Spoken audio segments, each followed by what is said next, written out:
Y es que en esta historia, en este tema, sobre todo lo que nos encontramos son censuras, silencios, gente que está absolutamente olvidada, autores censurados, personajes que hay que rebuscar. Es decir, hay personajes muy famosos de los que, bueno, pues todo el mundo ha oído hablar, ¿no? Todo el mundo conoce a García Lorca, por ejemplo. Pero hay otros personajes que han sido redescubiertos hace muy poco, por ejemplo, Agustín Gómez Arcos.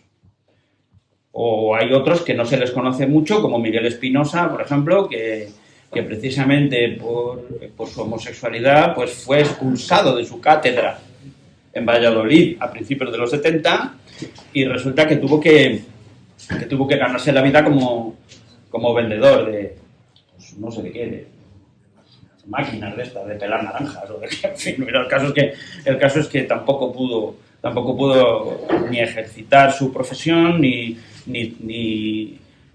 poder escribir con toda la libertad que hubiera querido. Pero aún así tenemos obras suyas muy interesantes, como la Tríbada Furiosa o La Fea Burguesía, que ahora se pueden encontrar, pero aún así es un autor muy desconocido. Hay otros autores que también empezaron a investigar la identidad de otro modo, vinculada precisamente no solo a la homosexualidad, sino también a las ideas políticas, como por ejemplo Juan Goytisolo. Juan Goytisolo, que ya sabéis que vivía entre París, Marrakech, en fin, o sea, también con una identidad muy fluida. Pero vamos, la idea es que todos ellos utilizaban la literatura como medio de metáfora, como un medio de expresión en el que formular sus propias ideas sobre sí mismos y sobre los cambios sociales y políticos que se podían dar, basándose en su propia experiencia. Y eso es lo que quisimos mostrar en el libro. El libro es un recorrido por la genealogía de toda esta gente desde el punto de vista queer, desde ese punto de vista, aunque en un tiempo en el que lo queer no existía. Claro, es decir, o sea, lo queer es un fenómeno moderno. Ya sabéis que la primera vez que se habla de lo queer, me parece que es del año 79, sí, pero en fin, fue Teresa de Lauretis la primera que habla de lo queer y que lo define. Y después ya pues vienen otras autoras, ya la más conocida es Judith Butler, ¿no? Pero con su performatividad.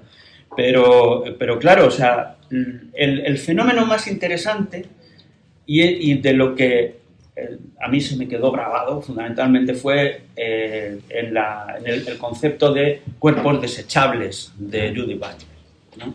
O sea, la idea de que claro, en esa normatividad de la que queremos alejarnos fundamentalmente, en esa normatividad hay gente que sirve, cuerpos que sirven y cuerpos que no. Es decir, los cuerpos palestinos no sirven. Hay que echarles de ahí.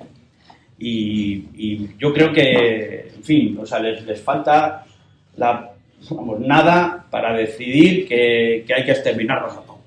O sea, para decirlo, porque hacerlo lo hacen.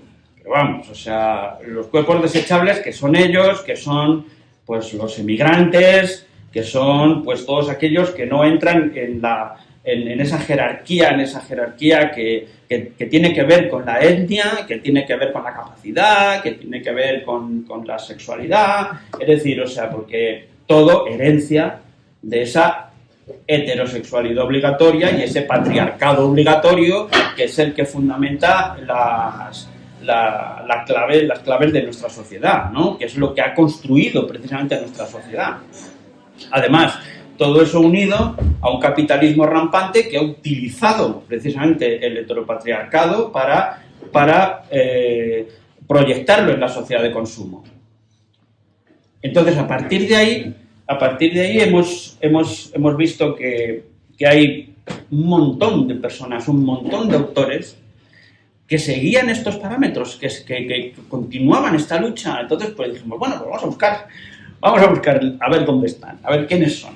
Entonces, bueno, pues los intentamos clasificar de alguna manera. Entonces, en esa clasificación, pues, vale, pues empezamos, por ejemplo, dijimos, bueno, pues vamos a clasificarlos primero por geografía, vamos a ver qué hay en Francia, qué hay en España, qué hay en Alemania, qué hay en Estados Unidos, que vamos a ver si entre, bueno, pues históricamente, pues vamos a ver si hasta dónde podemos llegar en el tiempo, hasta dónde podemos llegar en el pasado para rastrear su presencia y su trabajo, ¿no?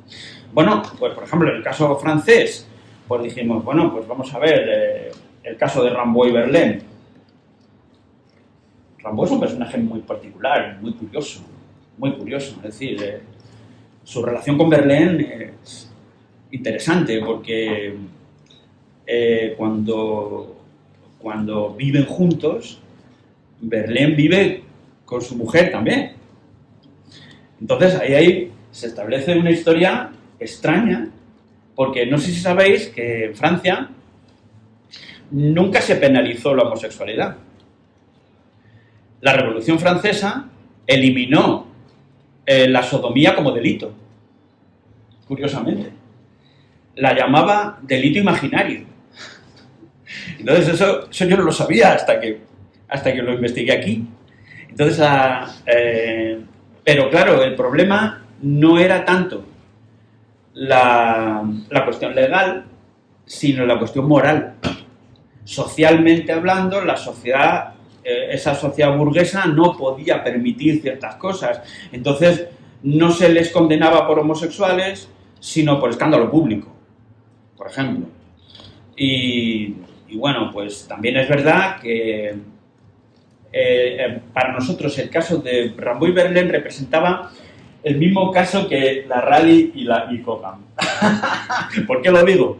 Porque cuando empiezas a mirar la personalidad de cada uno, ves que Rimbaud quiere ser realmente transgresor. Y ahí está esa tercera palabra. Porque empezamos con la memoria, seguimos con la identidad, acabamos con la transgresión. Entonces, en esa transgresión, Rimbaud decide que en un momento dado ya no publica más y se va a África, y allí, bueno, es verdad que al final acaba siendo incluso traficante de armas y bueno, yo que sé, incluso, quién sabe si hay gente que dice que incluso traficaba con esclavos, en fin, yo que sé. Pero vamos, el caso es que hay una carta que leí que escribe a su madre diciéndole que ya no quiere volver al mundo civilizado, ya no quiere volver a Francia. De hecho, él muere en Etiopía, creo, y bueno, y claro, y abomina también de Verlaine, porque considera que Verlaine le ha traicionado. Verlaine se adapta a la sociedad francesa, se adapta al mundo burgués, y entonces quiere recibir premios, quiere ser celebrado, quiere sentirse en el Parnaso de los poetas franceses. Entonces eso para Rimbaud es una aberración, es una barbaridad. Entonces ahí está esa gran diferencia entre uno y otro, que es la misma diferencia entre el gay transgresor y el gay que quiere integrarse dentro del sistema. Lo mismo que os decía antes acerca de lo que significaba, lo que podía ser revolucionario y lo que no. Pero, vale, pues empezamos por ahí y bueno, después terminamos en Genet, claro, que es el cerdo por excelencia.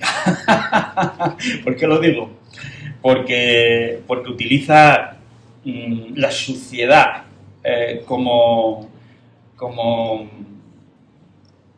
la palabra es quiere provocar, ¿no? Como provocación. O sea, él, si leéis algo suyo, o sea, él lo que quiere es hacer posible que te sientas mal con su lectura. O sea, quiere ser lo más sucio posible, lo más escandaloso posible, lo más sanguinario posible. O sea, Entonces, él abomina de Francia, abomina del Estado, abomina, pero bueno, es verdad que mucha gente dice, sí, abomina de todo, pero luego el cheque de Galimar le llega todos los meses. En fin, bueno, claro, evidentemente. Pero claro, o sea, esas son las contradicciones de todos, ¿no? Todos tenemos esa contradicción. ¿Qué vamos a hacer? ¿Vamos a hacer como Rambo? ¿Nos vamos a África y traficamos con lo que sea y de qué vivimos? O sea, vamos a ver, o sea, o nos vamos debajo de una palmera a algún país tropical, yo qué sé, no sé, o sea, es difícil saber qué hacer. Es difícil intentar tener empatía con alguno de estos personajes, porque cada uno a su manera lleva a cabo su propia transgresión, su propio sentido de la transgresión. Entonces nosotros tenemos que interpretar a cada uno de ellos, ¿no? Vamos después a Alemania, a la Alemania de entreguerras, sobre todo a Berlín. Berlín es lo que nosotros hemos llamado el paraíso artificial, uno de los paraísos artificiales. Entre la Primera Guerra Mundial y la llegada del nazismo, Berlín es, no sé cómo llamarlo, es como un putiferio. Es un putiferio. Es decir, hay textos de autores que van a Berlín, parece la Meca de la homosexualidad, ¿no? Todos quieren ir a Berlín porque hay una libertad que no hay en ninguna otra parte de Europa. Incluso investigamos a este personaje, al Magnus Hirschfeld,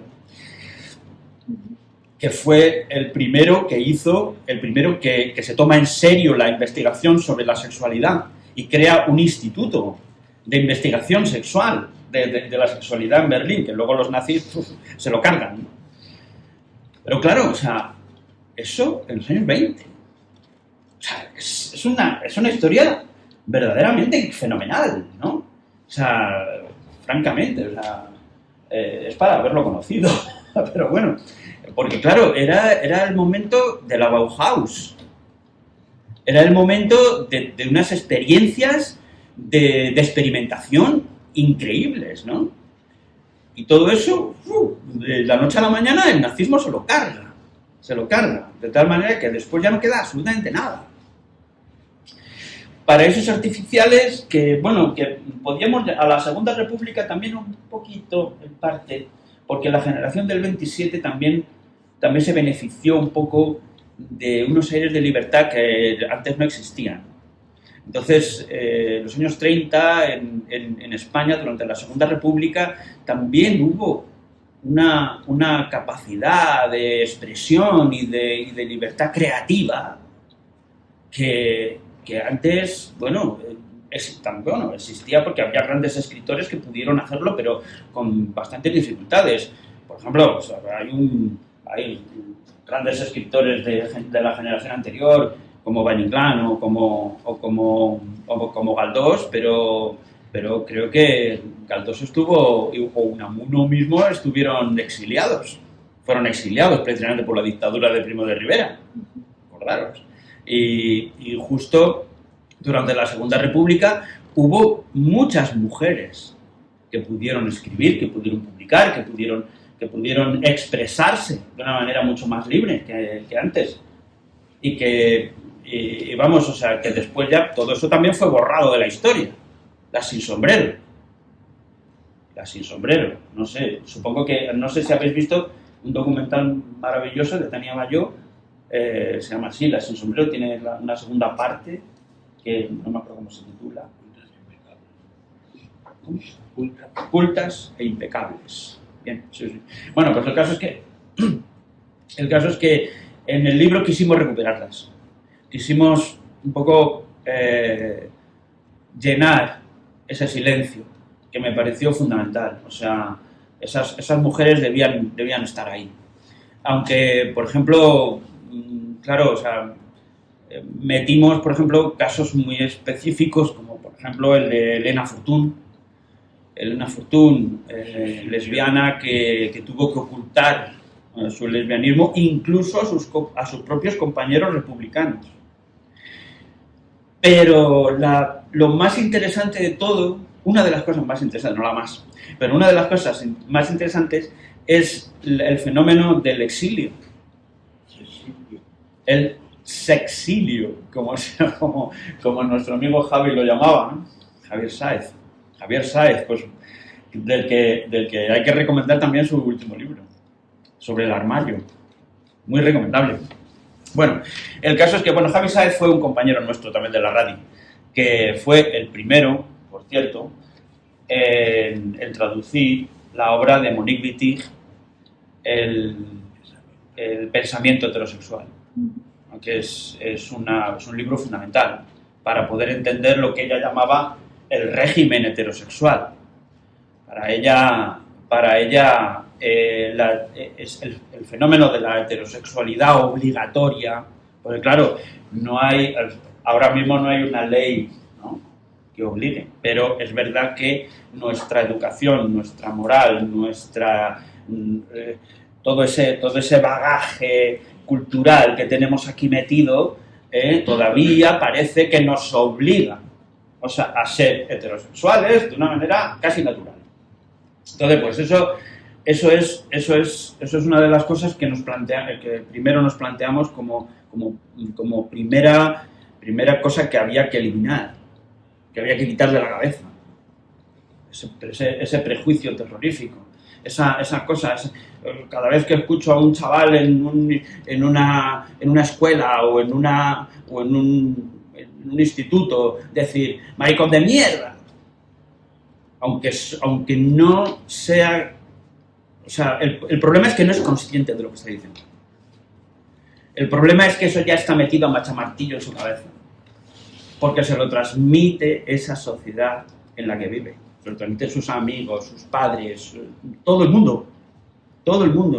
Entonces, es que me parece mentira que fuera del gueto, fuera de ese gueto en el que capitalista, por cierto, en el que se ha convertido Chueca, pues claro, nos tengamos que encontrar con ese otro mundo que parece que en los medios de comunicación no existe. Pero bueno, vamos a ver, sigamos. El caso italiano, por ejemplo. Como veis, no es una historia lineal, es como un mosaico, ¿no? Entonces vamos geográficamente y entonces en un momento dado nos trasladamos de un país a otro y vamos temporalmente siguiendo una etapa más o menos similar, porque, por ejemplo, en Francia sí nos remontamos al siglo XIX, en España nos quedamos en la Segunda República y en el fenómeno del exilio, porque tocamos a un montón de autores que también se autoexiliaron después durante la dictadura, como por ejemplo Ángel Vázquez. ¿Alguien conoce a Ángel Vázquez? Pero ¿alguien conoce su única obra? Una obra maravillosa que se titula La perra vida de Juanita Narboni. ¿Os suena eso? Bueno, se hizo una película sobre esa novela, una película que me parece que era una directora marroquí la que la filmó. Una película maravillosa que os recomiendo, si la encontráis. Es una película preciosa, increíble. La historia de esta mujer, de Juanita Narboni, una pobre mujer que muy reprimida, que vive en Tánger, porque toda la historia se desarrolla en Tánger, entre el Tánger neutral de los años 40, más o menos, hasta los 30, años 30, sí, empieza más o menos en los años 30 y acaba en los primeros años de independencia de Marruecos.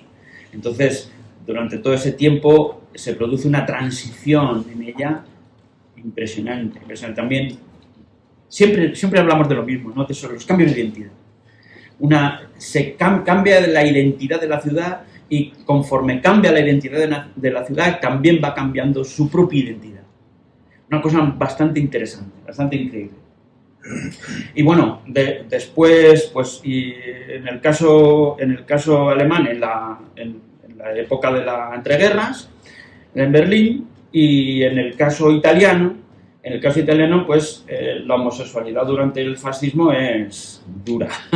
Es una historia dura porque analizamos la influencia de las propias leyes anti-homosexuales de Mussolini, que todavía seguían funcionando durante la posguerra italiana, porque no se eliminaron. Y entonces hubo escritores que fueron condenados por leyes que ya existían en el Código Penal de Mussolini. Todo era Aldo Braibanti. Aldo Braibanti fue condenado a 9 años de prisión, que además Aldo Braibanti era un héroe que había luchado contra la ocupación alemana, contra los alemanes en la resistencia, ¿no?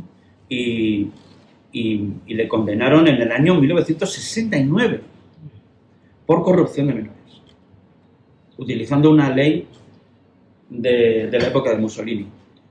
O por ejemplo el caso de Pasolini, ¿no? Del que también hablamos, el caso de Pasolini, que fue expulsado del Partido Comunista precisamente por eso. O sea, es que tiene bemoles ese asunto, ¿no? O sea,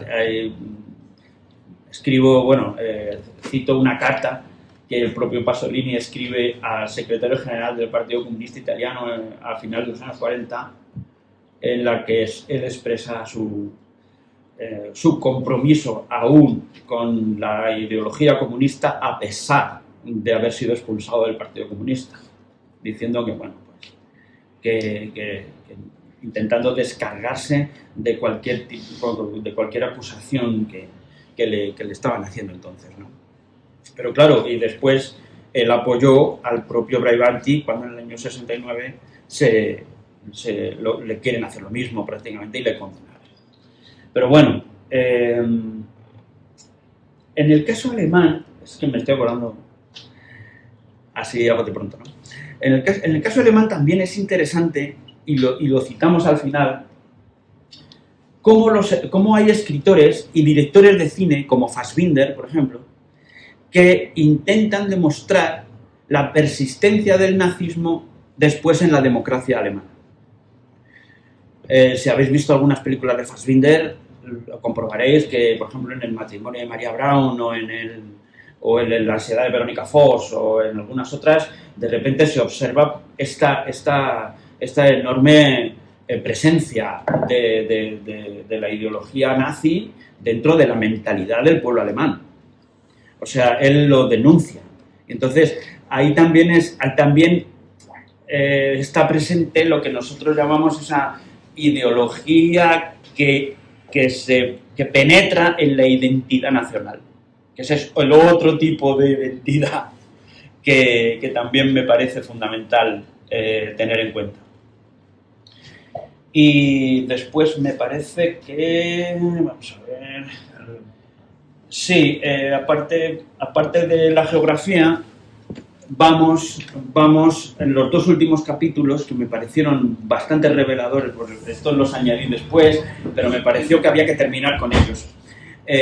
Uno era sobre el colonialismo, la influencia del colonialismo dentro de la creación de identidades que al final las llamamos identidades heridas, ¿no? Esas identidades heridas por el fenómeno del colonialismo y del imperialismo. Identidades heridas que siguen estando heridas, vamos, o sea, que siguen presentes, es decir, el fenómeno del colonialismo no ha terminado y sigue trayendo unas consecuencias terroríficas para África, para el sudeste asiático, para el mundo musulmán, para América Latina. Es decir, es un fenómeno realmente terrorífico, porque no nos hemos librado, primero, porque nuestras propias sociedades europeas todavía siguen manteniendo una mentalidad colonial, para empezar. y porque no solo esta mentalidad acaba influyendo en la economía, sino también en la cultura. Es decir, ¿dónde acaban publicando los escritores africanos, por ejemplo?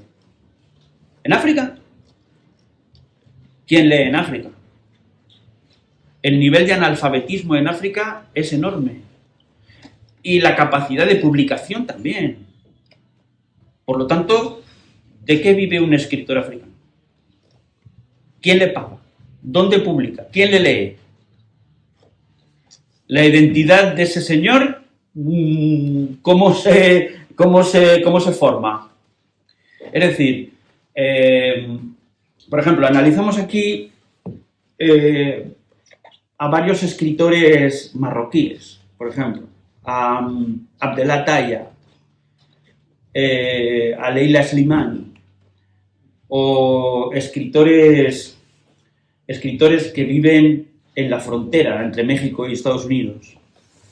Es decir, ¿cómo es crear, trabajar, pensar en un espacio así?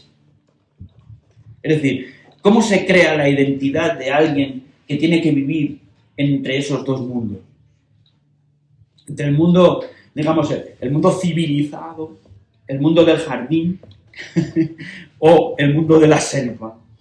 Es decir, ese mundo. O sea, yo estuve en la presentación de uno de los libros de Abdellah Taya en la Casa Árabe de Madrid hace unos años, Infieles. Y yo hablo de ello aquí porque dijo unas cosas que a mí me dejaron absolutamente flipado. Dijo, yo pienso en árabe pero escribo en francés. Y odio el francés.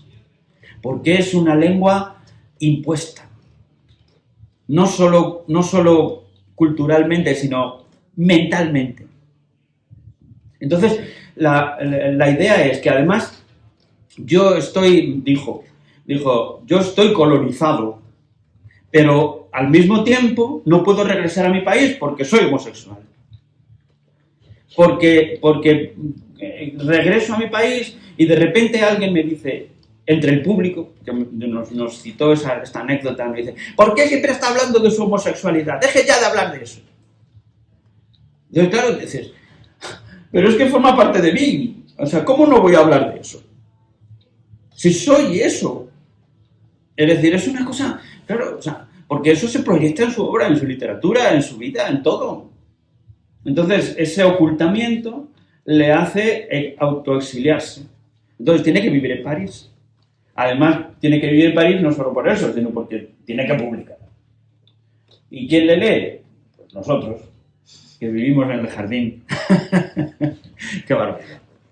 O sea, igual pasa con otros muchos escritores, ¿no? O sea, en fin, esa imposición cultural nos lleva a que aquí también haya muchas resistencias. De hecho, nosotros estamos viviendo ahora un periodo de revisionismo histórico absoluto, ¿no?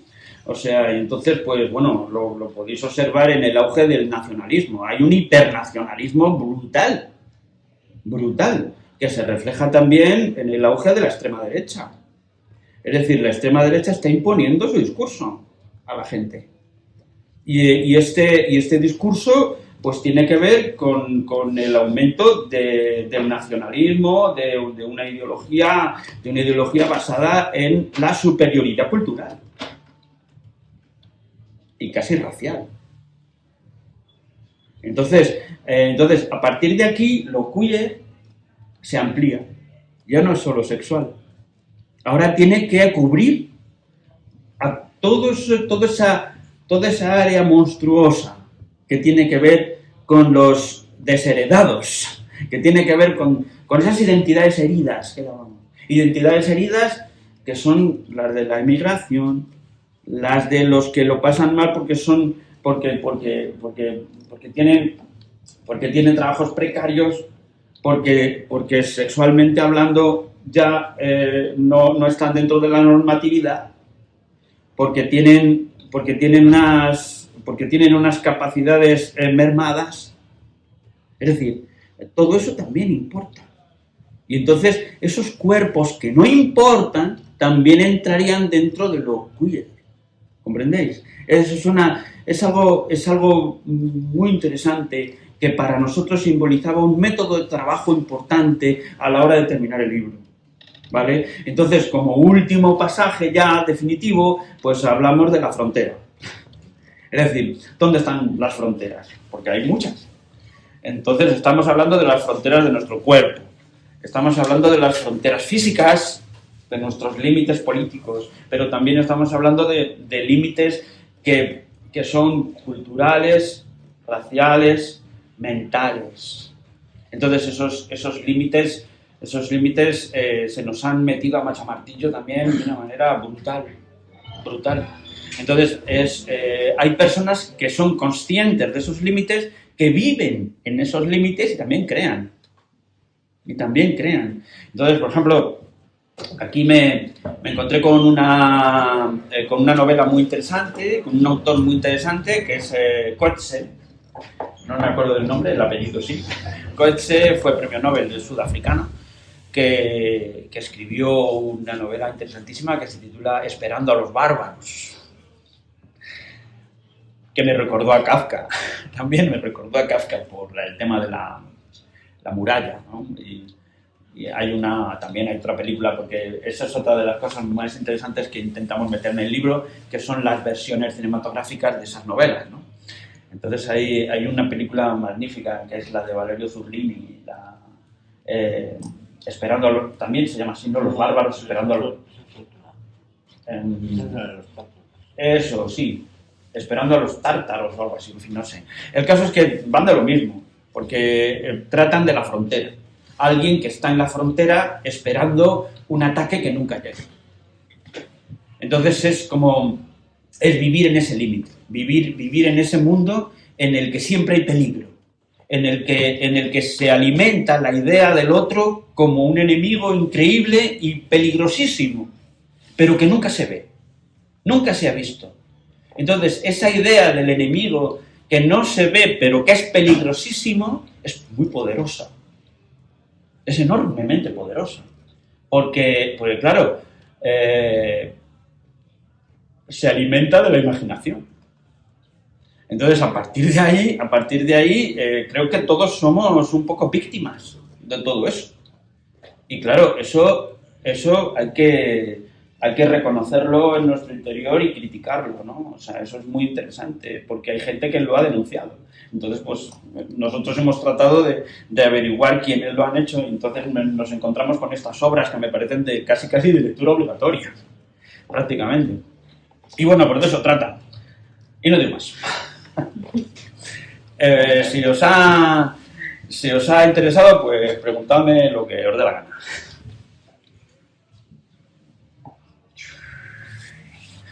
Menos mal que es invierno y no se oyen las moscas.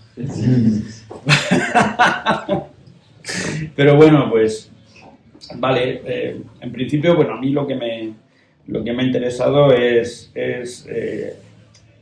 primero analizarlo queer, que es lo más, a mí es lo que más me ha parecido. Bueno, quería ver cómo funcionaba. Quería ver cómo funcionaba una metodología desde ese punto de vista. Y luego hacer una especie de análisis de la literatura también desde un punto de vista más original. Es decir, yo ya estaba harto de ver historias de la literatura que ya me parecían primero aburridas. Después, muy normales, normalizadas, entre comillas. O sea, yo quería verlo desde un punto de vista que me pareciera más cercano a mí, personalmente. O sea, quería ver algo, todas esas obras que había leído, quería ver un nexo común entre todas, ¿no? Es decir, bueno, pues algo tendrá que ver Rimbaud con Lorca, por ejemplo. ¿Por qué no? ¿Por qué no encontrarle una relación? ¿Por qué no encontrar una relación entre Mary Shelley y Patricia Highsmith, por ejemplo, que aparentemente, ¿sabes? Por tiempo, por tema, por tal, no tendrían, vamos, no tienen nada que ver, pero sí lo tienen, sí que lo tienen, porque hay un hilo genealógico entre ellas, porque sin una no existiría la otra, estoy convencido. Yo te iba a preguntar, bueno, primero gracias por la presentación. O sea, me ha gustado mucho cómo os habéis acercado a lo queer, como desde muchas, bueno, ahora entiendo más el título, ¿no? Que se llama Voces, como que realmente tiene muchas voces y muchas perspectivas, y me gusta cómo habéis hecho el análisis de lo queer desde lo identitario, pero más allá de lo objetivo sexual, como me parece guay. Y os quería preguntar que, no sé, ¿cuál es vuestro capítulo favorito? ¿Qué casos así os han removido más? Pues para mí, el último.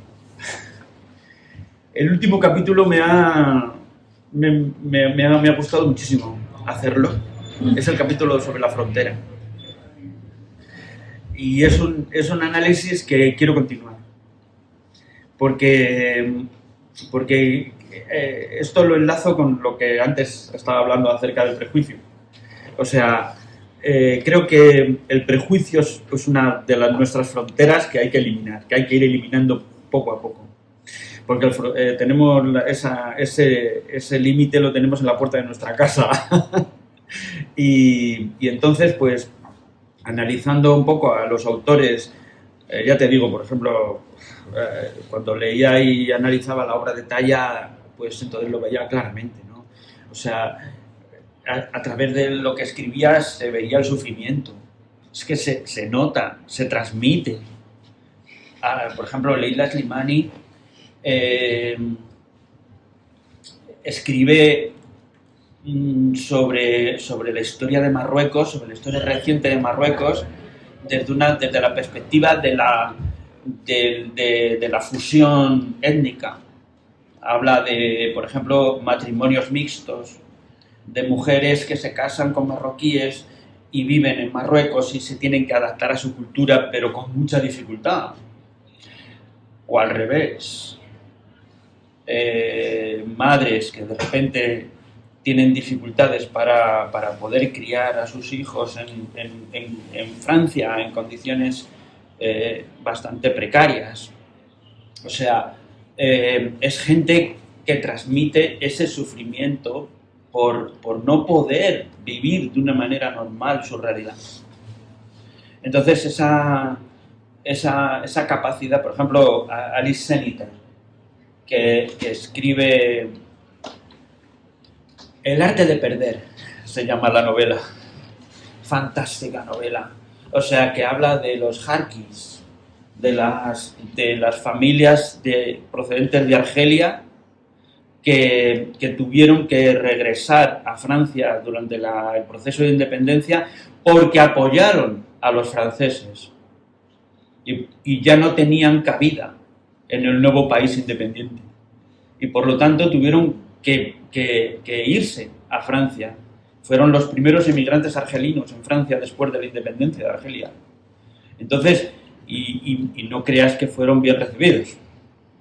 En este caso, en ese capítulo, por ejemplo, a mí me encantó estudiar un poco los textos de María Zambrano. Cuando los textos que hablan del exilio. Es una maravilla leerla. Leer, por ejemplo, los pasajes de Los Bienaventurados, que es su último libro del 91, que habla sobre el exilio. O, por ejemplo, tiene un texto sobre la muerte de Antígona.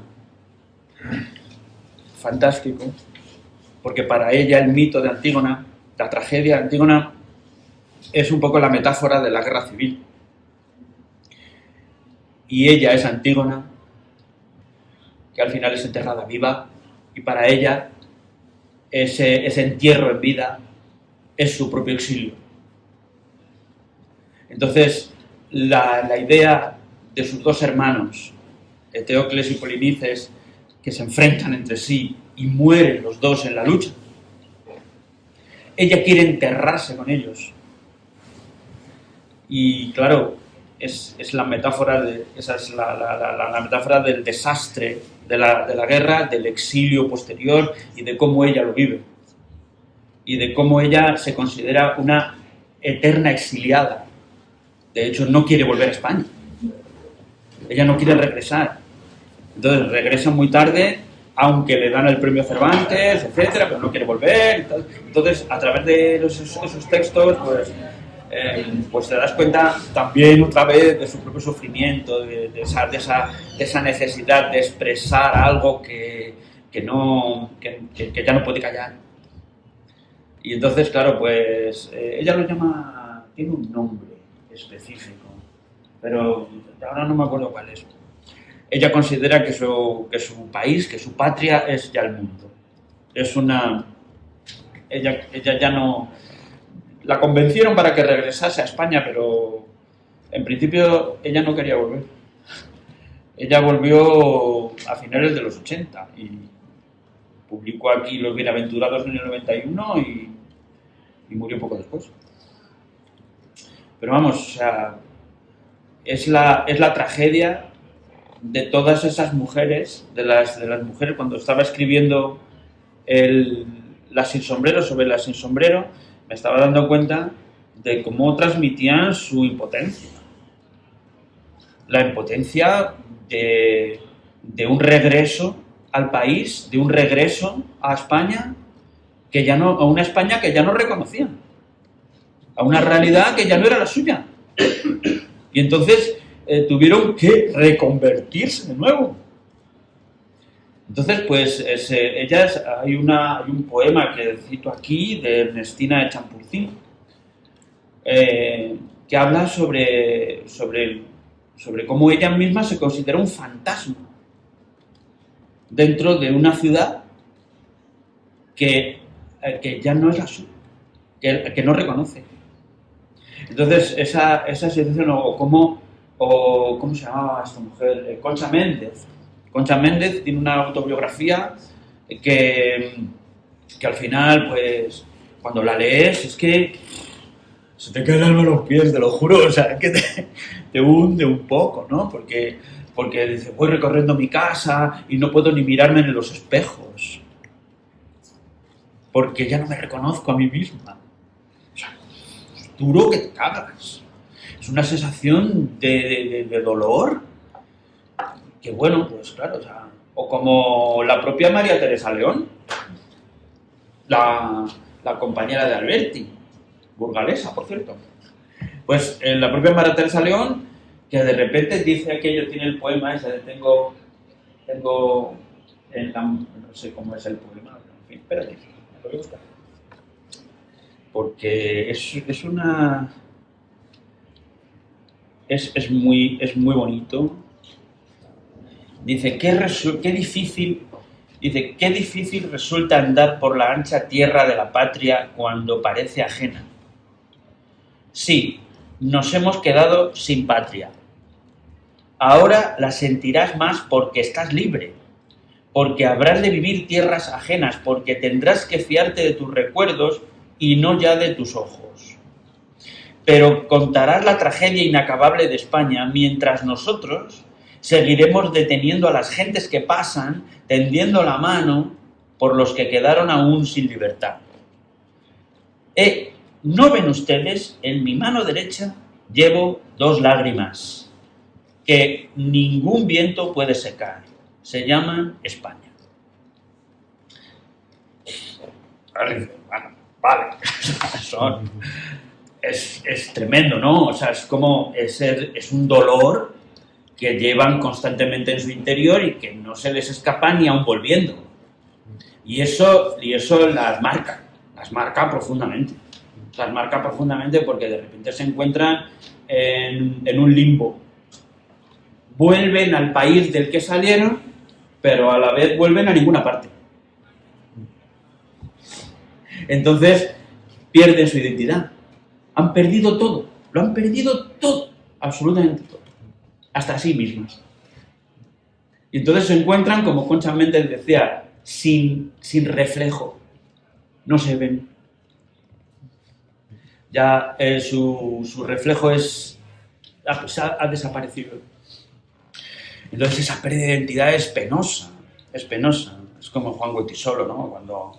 Cuando precisamente su primer libro me parece que se titula así, ¿no? Las señas de identidad. O sea, sí, quizás sean las dos partes que más me han gustado. ¿Sí? Sí, un comentario para reaccionar a lo que comentaste sobre la frontera y también para tu interés de seguir profundizando en otros espacios geográficos, ¿no? En Latinoamérica, Walter Mignolo, digamos, es un argentino que ha hecho todo su trabajo académico en Estados Unidos, trabaja el concepto de la frontera y más específicamente el borde para plantearlo como un espacio de resistencia, se llama pensamiento fronterizo, sí, o pensar desde el borde, que es justamente no pensar con los mecanismos hegemónicos que están ubicados siempre en el lugar desde donde hemos sido representados, sí, ¿no? Sí, interesante. Y mucho de su trabajo de base está centrado en una mujer que se llama Gloria Anzaldúa. Sí, señor. Aquí está también. Sí. Mira, de Gloria Anzaldúa, que la cito junto a esta autora mexicana, ahí, de Sayac Valencia. A Sayac Valencia, que tiene el libro de Capitalismo Gore. Que es una pasada, eso es una cosa verdaderamente increíble, ¿no? Entonces, pues, y cito también a otros que también estudian ese paso entre Estados Unidos y México, también bastante serio, ¿no? Pero sí, de Gloria Anzaldúa sí, cito aquí una cosa suya muy interesante. Dice, claro, Gloria Anzaldúa en su libro Borderlands, dice que fija su atención en los territorios perdidos por México frente a la gran potencia del norte, como Nuevo México, donde el choque cultural con los nuevos colonizadores produjo los primeros casos graves de exclusión, marginación y desplazamientos de población. En la actualidad, los inmigrantes mexicanos se deben amoldar, integrar o desintegrar en el capitalismo feroz de Estados Unidos, con ejemplos de empoderamiento como el de Gloria Anzaldúa, que nos habla del mestizaje y otros testimonios de exclusión y racismo reforzado por el gobierno de Trump. Claro, que ahora se vuelve otra vez a estar un poco, bastante penosamente en la actualidad. Es terrible, es terrible. Entonces, claro, es una amenaza constante. Es una amenaza que bueno, pues puede tener consecuencias bestiales ahora mismo.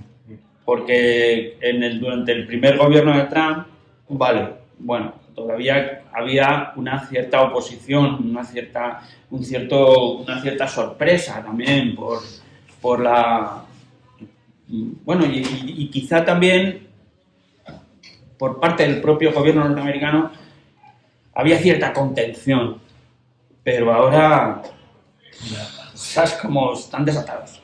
Están desatados. Entonces eso es un peligro constante porque, claro, eso se expresa ya a nivel mundial. Y claro, pues ahí hay un verdadero peligro que yo creo que hay que denunciar. Y yo creo que por eso mismo esto me parece mucho más necesario ahora. Porque la disidencia en periodos de crisis es mucho más necesaria que en otros momentos. Cuando nos pidieron de Reina Sofía que metiéramos toda nuestra documentación en el museo, en la biblioteca del museo, yo pensé que nos habían incluido en el museo como piezas arqueológicas. Como piezas arqueológicas, digo, ya, estamos obsoletos, pero sin embargo, lo que es la vida, el tiempo hace que todo aquello vuelva otra vez aquí. O sea, se crean puentes, es verdad. Eso yo creo que es otro de los objetivos del libro, ¿no? Creamos puentes entre ese pasado y el presente. O sea, porque aquello que hicieron todos aquellos hace 100, 150 años, etcétera, somos el resultado de la lucha de todos ellos, de esas mujeres, esas personas que de repente, pues, a través de su literatura, a través de sus obras, a través de su transgresión, de repente, pues, nos han expresado que un mensaje que yo creo que es fundamental, y es que la inconformidad y la crítica deben estar siempre presentes, igual que la disidencia. O sea, no podemos conformarnos con esperar, porque si no, creo que van a cortar la cabeza, más o menos, y casi literalmente. Qué fuerte. Pero, en fin, gracias. Eso es interesante, ¿vale? Lo que me acabas de decir. Sí, sí. Más también porque es transgresor, que es el término que ustedes usan, ¿no? Es transgresor hablar desde el borde, que es la idea de minor Sí, y de gloria, como es transgresor en sí mismo, adoptar un pensamiento propio, ¿no? Sí, porque además es que es el salirse, estar en el borde y salirse del borde, es salirse también de tu zona de confort. Que mira que no me gusta esa palabra, pero es muy necesaria. Porque la zona de confort no es que estés cómodo, sino que la zona de confort simboliza que de repente te has acomodado, aunque sufras en una determinada zona y no te atreves a salir de ella. Entonces, vivir en el borde es estar constantemente asomándote fuera de tu zona de confort, y eso es perturbador. Porque te das cuenta, precisamente, del sufrimiento ajeno también. Esa es la clave de todo. Así que, bueno, pues eso es lo que hay. En fin.